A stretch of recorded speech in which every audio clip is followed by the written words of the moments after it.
आज योगा दिवस के अवसर पर डिलीजेंस एजुकेशनल ट्रस्ट में हम लोग आए हुए हैं और इन्होंने योगा कार्यक्रम का ऑर्गेनाइजेशन किया हुआ था। यहाँ पे बच्चों के लिए इन्होंने कार्यक्रम रखा था कि योगा कैसे करें, क्या इसके लाभ हैं। तो आज हम इनके डायरेक्टर से बात करते हैं, मिस्टर दिलीप कुमार जी से, कि मतलब इन्होंने क्या सोच के यहाँ पे योगा का बच्चों के लिए कार्यक्रम रखा पहली बार।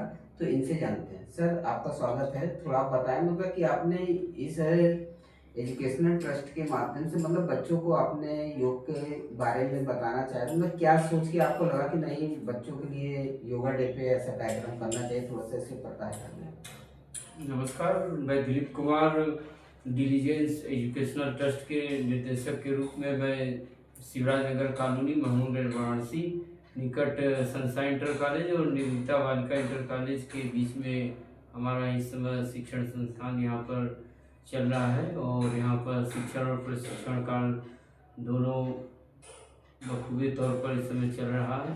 और यहाँ पर बच्चों के भविष्य इस कंपटीशन युग में जो है हम लोग कंप्यूटर शिक्षा और इसमें हम लोग योग, मेडिटेशन, स्पोकन इंग्लिश और कॉम्पिटिटिव से रिलेटेड जितनी एजुकेशन से संबंधित जॉब ओरिएंटेड कोर्सेज होते हैं सब कुछ यहाँ अवेलेबल है और अच्छी तरह सुबह शाम दोपहर बैच में चल रही है।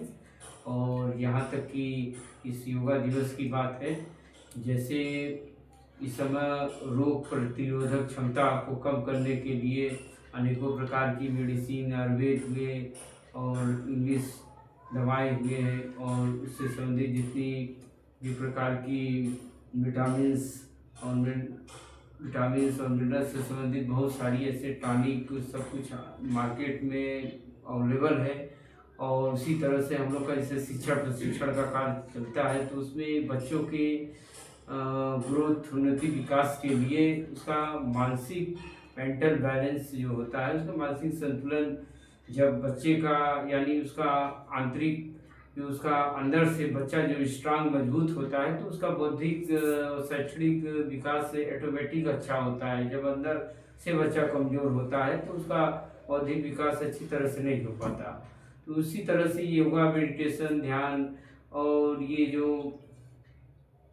योगा का जो इस समय चल रहा है हमारे पूरे भारत में, इस पर बहुत फोकस दिया जा रहा है, जोर दिया जा रहा है, जिसके माध्यम से युवा, नौजवान और बूढ़े से लेकर जितने वैक्स अवैक्स और स्कूल के बच्चों को माध्यम बनाया जा रहा है ताकि हर फैमिली से जुड़े हुए हैं बच्चे। और ये जब अपने फैमिली में जाकर सभी लोगों को बताते हैं तब इसका सोर्स और रिसोर्स एक साधन से संसाधन बनता है, जिसके मार्गदर्शन से हम लोग हर परिवार में रोग प्रतिरोधक क्षमता को कम करने और शैक्षिक विकास के साथ उसका मानसिक संतुलन को कैसे सूटेबल बनाए रखें ताकि जो बच्चे अपने लाइफ में, जीवन में जो उनका ऑप्टेन है गेन उसको करना चाहते हैं, एम्बिशन उसको प्राप्त करने में एक बहुत अहम भूमिका निभा रहा है। और हर परिवार के कोई ना कोई सदस्य किसी न किसी बीमारी से इसमें रोगग्रस्त होता है जिसको उसको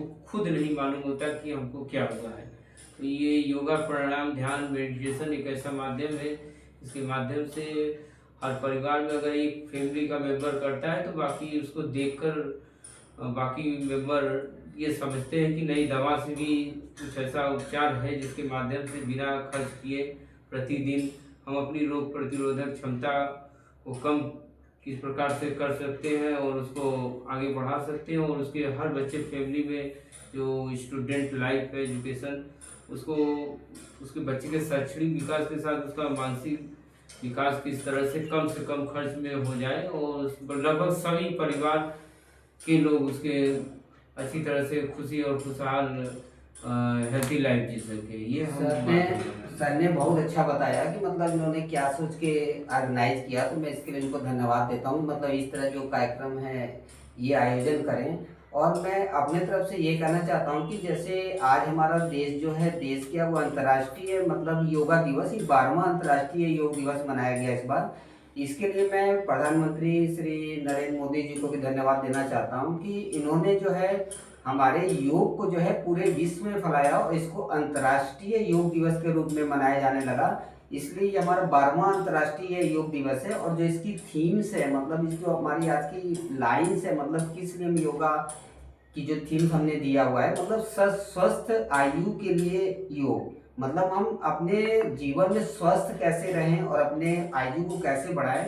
तो हमने आज इसकी थीम यही रखी हुई है कि स्वस्थ आयु के लिए हम योग करें, मतलब योग करेंगे तो निरोग रहेंगे, डॉक्टर के पास जाना नहीं है। हमारे जीवन शैली पे भी इसका इफेक्ट पड़ता है। अगर आप प्रतिदिन योग करते हैं, एक दिन योग करने से, योगा डे मनाने से मतलब उसका कोई इफेक्ट आपको नहीं दिखता है।